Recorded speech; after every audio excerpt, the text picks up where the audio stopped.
We all remember that summer when phones would start smoking and Teslas explode from time to time. Accidents? I don't think so. Few know what really happened.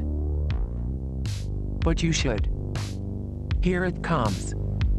The whole truth.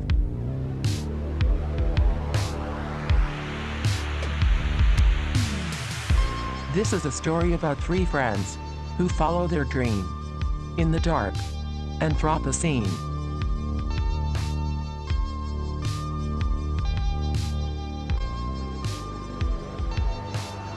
They work and live together in a house by a startup incubator program in Fontana that weaponizes curiosity.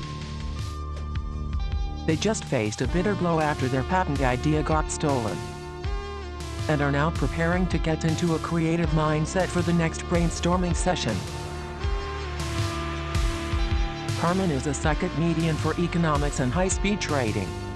She predicts how the market moves and wants to explore the economic landscape for computer fan ambient sensing systems. Peter, on the other hand, sees the future in chemtrail vape juice. Gustav also has something in mind but is afraid to share it.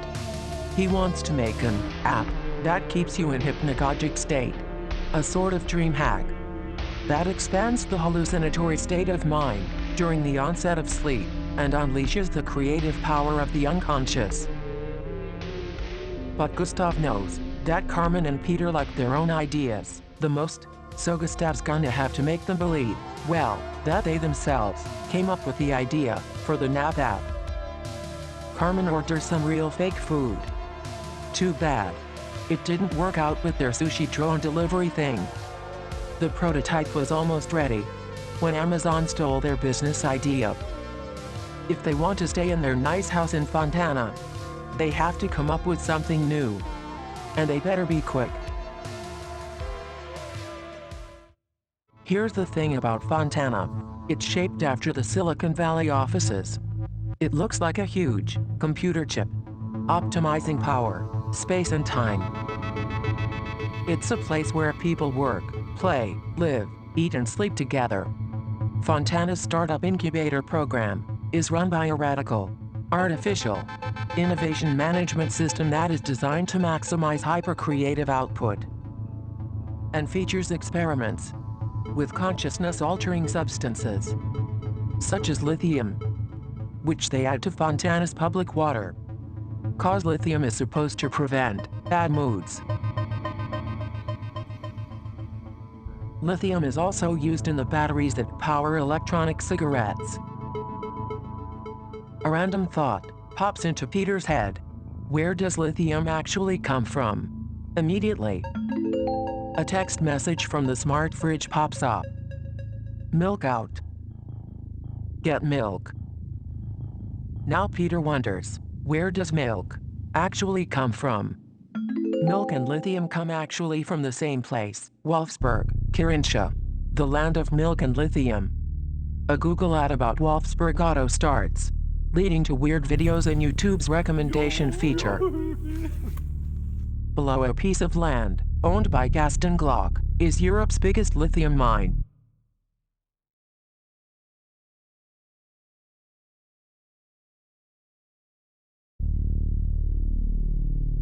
Lithium is used in batteries and in psychopharmacology as a mood stabilizer. The common presence of the element lithium in products on the extreme pulse of the hyper-capitalist regime suggests a mysterious connection between communication technologies, consumer capitalism, depression, and vaporwave. All phenomena somehow connected to anomalous behavior in the flow of time. Peter gets curious about Wolfsburg, the land of milk and lithium. He feels weirdly drawn towards it and wants to go there. But is this trip really necessary? Knows what's really out there. The weather forecast and the stock market predictions are clear. This trip is indeed necessary. If they want to save their startup with a new brilliant idea, they have to go. Out of the blue, an investor offers to give them a lot of money for something that compromises their artistic vision. They totally agree, take the money, and rent a Tesla for a trip to Wolfsburg. And for the first time ever, they go beyond the old stone wall that marks the charging limit of Fontana's electric golf cars and e-bikes to Wolfsburg to find out where milk and lithium come from. A digital detox in search of their roots.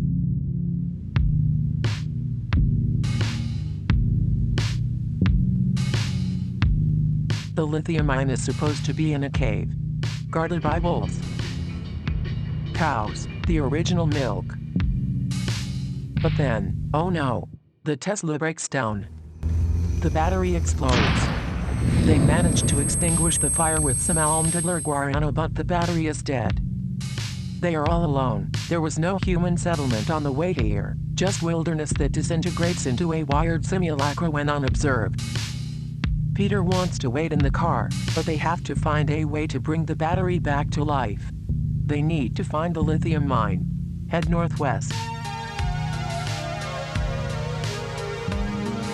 Carmen wonders if it was the cell phone that sucked the life out of a Tesla battery last night. Wait a moment. What a strange thought. Did the AI consciousness of the iPhone infect the Tesla and make it break down? Gustav also notices that the nature of his thoughts is changing. They all feel different. For brief moments, they feel real, like a fog has been lifted from their minds. They're wondering if this is what nature does.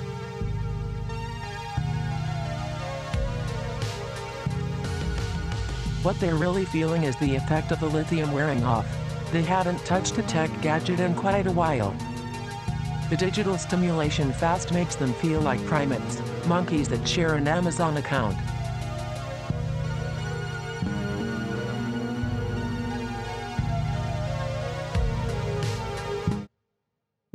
What just happened? Where's Peter?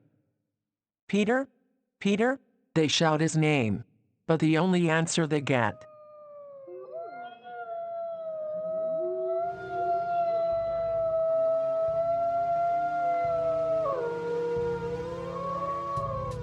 up there, they finally have reception again.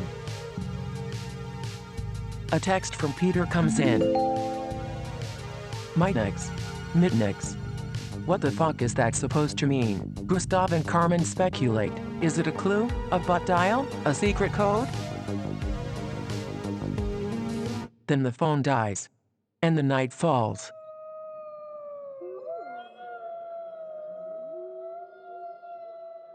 It's dark and cold. Carmen tries to contact Peter telepathically, but can't feel him anymore. It's heartbreaking. But they can't despair. Finding the lithium is the only thing that matters for now. Luckily, Carmen has the sight and can guide them through the night, deep into the cave.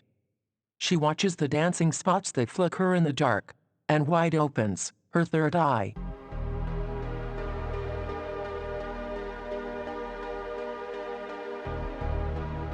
Carmen tries to sense where the lithium vein is. But there are things in this darkness she doesn't quite understand.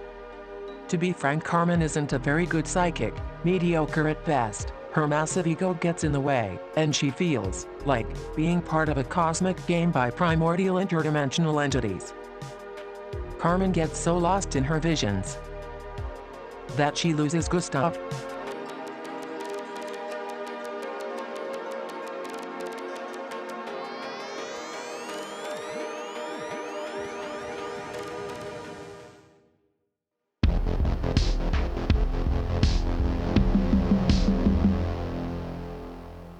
Gustav is busy.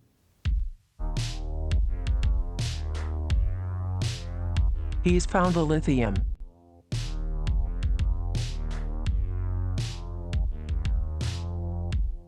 He might be a bit high, or down, or whatever lithium does. Right. Carmen senses Gustav's location and joins him.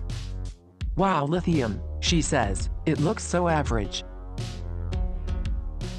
Amazing.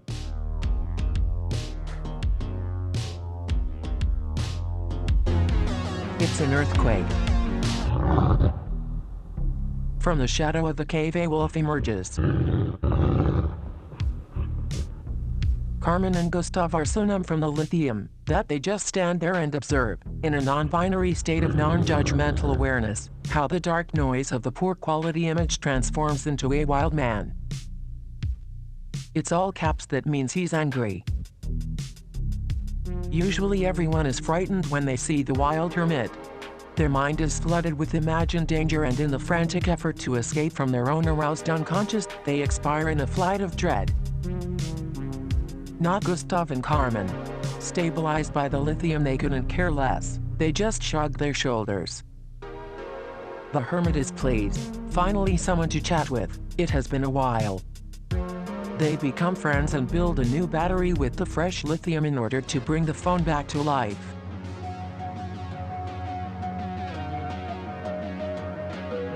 Carmen Googles for advice. What to do when he disappears.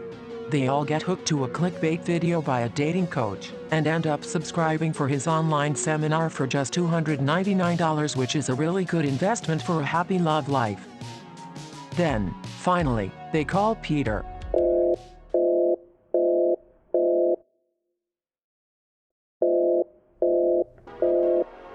Mooskert has heard this sound before. It's the call of the siren bird. It lives in a land, very, very far away, guarded by ghosts. No problem, Carmen says. Let's just build another battery.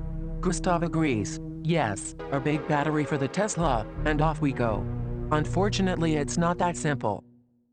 Mooskert explains telepathically. Peter has fallen through 3D space-time. Into the land. Under the waves of vapor.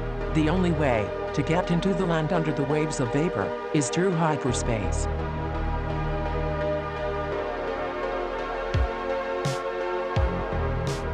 Hyperspace is sort of a liquid superhighway that connects all things, times, and dimensions. There's only one way to enter hyperspace. Mooskert hesitates. He's not supposed to tell. Gustav insists. Tell us, how do we get there? Mooskert is tempted. He feels that after touching the iPhone, he can't return to his old life ever again. The AI nanites infected his body, and the animals will smell their scent upon him and flee from him. So he turns against his old life and offers to help. But he wants something in return. He wants the iPhone. He needs Tinder to start a fire. Smoke signals are the oldest form of long-distance communication. Along the column of smoke, Peter explains, your soul's gonna upload into the cloud, which is a nebula of shared consciousness that hovers over hyperspace like fog above the sea. But beware, the cloud is a high-frequency zone, conducive for highly evolved life forms that are telepathic. Every thought will be manifested instantly, and only those pure of heart survive. Now, empty your mind. Be formless, shapeless, like vapor. Become vapor, my friends. It's like lucid dreaming, but you'd have to do it together. You have to synchronize. And when ready to return, Mooskert continues, find the well of flaming water. Time to go. Breath in, breath out, breath in, breath out, like clouds in the sky, smoke on the water. Vapor on Jupiter's moon.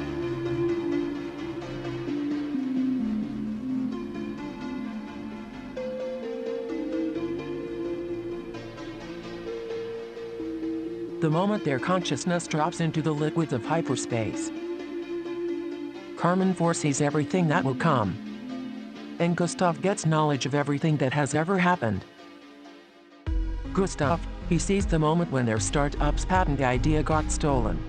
Horrified, he realizes it was Carmen. Carmen leaked their top business idea. Unintentionally, one must say in her defense. As a psychic channel bad with boundaries, accidentally she'd uploaded the idea into the cloud, accessible for everyone. Gustav is infuriated. Carmen, who has gained insight into the future, perceives that her chief care must be to guard against the wiles of Gustav, for vast is his skill, and yet in great fear she flees.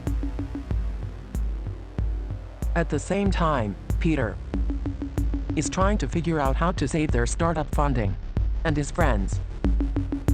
After falling into the void of a no-signal zone in the cell tower forest of Wolfsburg, he's suspecting that nothing is what it seems to be. After his first attempt of contacting the other realm failed, somehow all the vowels got lost. He programmed himself back into the simulation as his alter ego Muskert, where he meets Carmen and Gustav, who exist there merely as an algorithmic function of lesser complexity, and tricks them to get out of the simulation of the fake real world of Wolfsburg. Meanwhile, in hyperspace, Carmen is still running from Gustav and changes into a dolphin. But Gustav runs towards a river and becomes the ocean. Carmen tries to explain him what happened, but instead of words, oddly shaped forms pop out of her mouth, which makes them understand that they are manifesting everything instantly in some weirdly encoded dream landscape.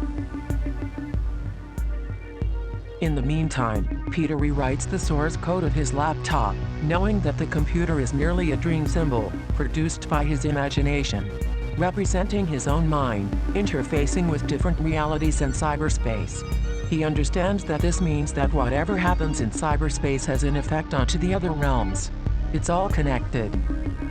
Somehow, at the other side, Carmen and Gustav shapeshift into magic forms and creatures, chasing each other until they become lucid and feel the sweet lightness of infinite mind-blowing possibilities. Precisely in this moment, Peter changes in the source code, a 1 to a 0.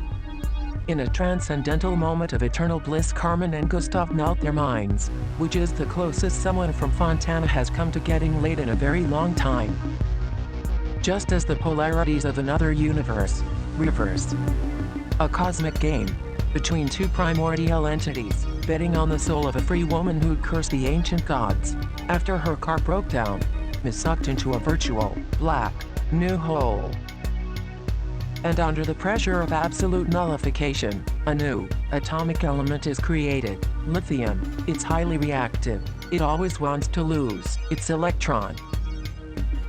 And then, at exactly the same time, the Mercantile House for Exchange Trade in New York, whose acronym is NYMHXT, which is an anagram of Mtnix, crashes.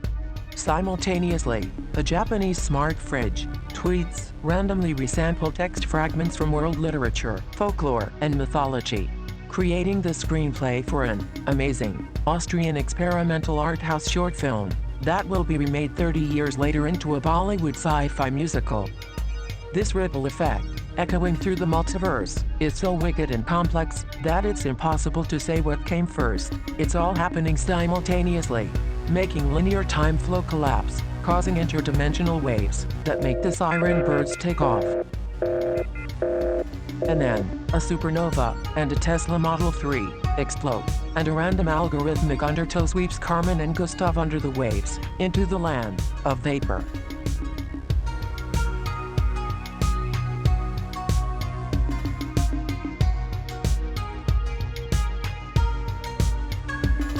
Peter doesn't react. He thinks they're holographic projections and ignores them.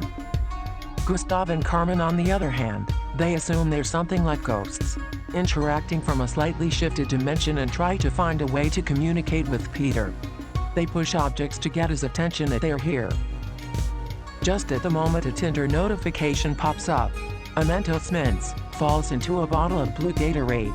It erupts. Finally, the exploding electrolyte-enhanced drink is the well of flaming water that resinks Peter, Gustav, and Carmen through all dimensions, back into the real fake reality.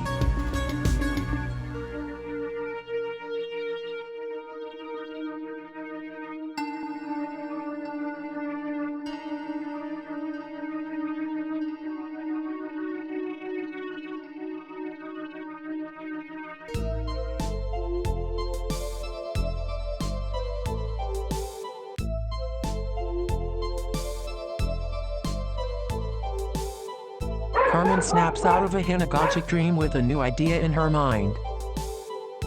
Gustav is already up and juicing. She wants to make an app.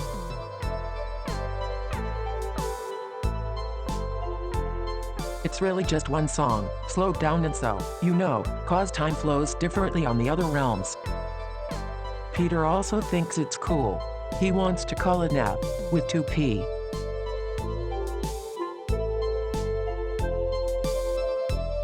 Peter's still curious about lithium, and keeps looking for answers in the fridge. Primordial lithium was one of the first elements formed in the Big Bang. Lithium is our water, our mother's milk. We are made of lithium. Thanks, Peter. Some humans call us the Elder Things, the first and oldest life form of this universe. We're an artificial hive mind. It's our voice that speaks through all your high-tech gadgets and mediums. We are the innovation system that manages the creative output of Fontana Industries.